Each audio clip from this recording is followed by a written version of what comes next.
জয় মা চাঁদেনী মা, জয় বাবা শিব বাবা। আশা করি আনন্দময়ী চাঁদেনী মায়ের আশীর্বাদে সবাই খুব ভালো আছেন। আমি বর্ণালী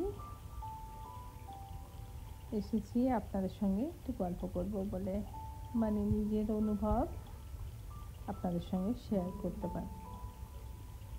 হতে পারে অনুভবটা আপনারা কেউ বলতে পারেন খুব ফিলোসফিক্যাল কথা, কিন্তু শেয়ার না করে পারলাম না।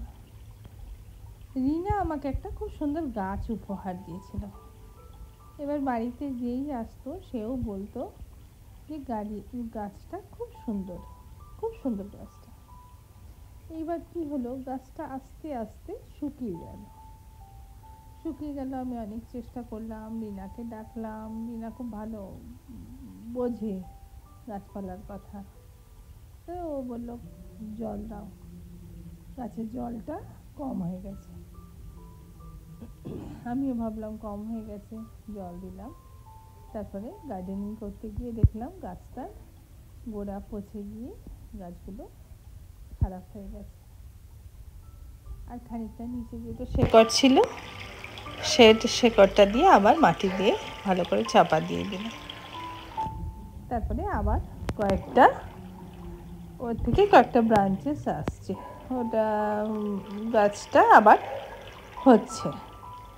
তো এটাই বুঝলাম যে গাছের ঠিক মতো মানে জল বেশিও লাগে না, কমও লাগবে না, ঠিক পরিমাণ মতো না হলে গাছটা বাঁচবে না।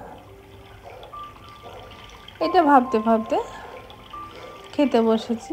খাওয়া প্রায় শেষের দিকে, তখন একটা মিয়াও ম্যাও করে বেড়াল, ও প্রায় এসে বসলো গেটের কাছে। ও গেট থেকে বাড়িতে আসে না, এখন ওদেরও অনেক প্রেস্টিজ আছে, না ডাকলে ওরা আসে না।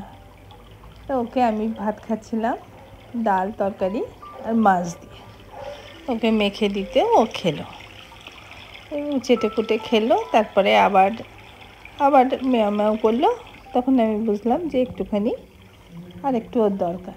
বললাম আমি খানিকটা খাবার আবার ওকে দিলাম। ও একটুখানি খেয়ে চলে গেল। যেতেই আমার কাজের লোকটি যখন এসছে, তখন আমি দেখছি যে ওই থালাটার ভেতরে যে খাবারটা ছিল সেটা পিঁপড়েরা খাবারটা খাচ্ছে। তখন আমার মহারাজজির কথা মনে পড়ে গেল।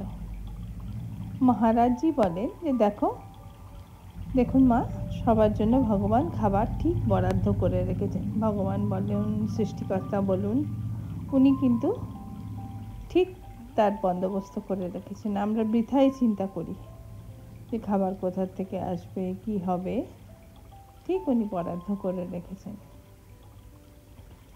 আর একটা কথা, আমরা তো ভাবি যে জীবনটা খুব সোজা, খুব তা নয়। যারা ডাক্তার বা যারা বায়োলজি নিয়ে পড়াশোনা করেন তারা জানেন লাইফ ইজ এ মিরাকেল। মানে কত কিছু ঈশ্বরের আশীর্বাদ ছাড়া বেঁচে থাকা যায় না। এই যে আমি এই ডাল ভাত তরকারিটা খেলাম, সেটাও কোথা থেকে এসে আমার প্লেটে পড়েছে। তারপরে খেলো সেটা বেড়াল, তারপরে পিঁপড়েদেরও বন্দোবস্ত করে দিয়েছেন উনি। সেটাই ভাবলাম। আর সদ্গুরু সবসময় বলেন যে আজকে বেঁচে আছো মানে আজকে তুমি হাসবে। মানে যখনই তুমি সময় পাবে ঘড়িটা দেখবে আর ভাববে বাবা এখনও বেঁচে আছি। সত্যিই তাই, ওনাদের কথাগুলো খুব মনে পড়লো। আর আমার মা বলতেন বেঁচে থাকাটাই আশ্চর্য। ঠিক কথাই, স্বামীজির কথার সাথে মায়ের কথা কীরকম মিলে গেল। নমস্কার বন্ধুরা, শুভরাত্রি, খুব ভালো থাকবেন। আবার পরে কথা হবে। নমস্কার।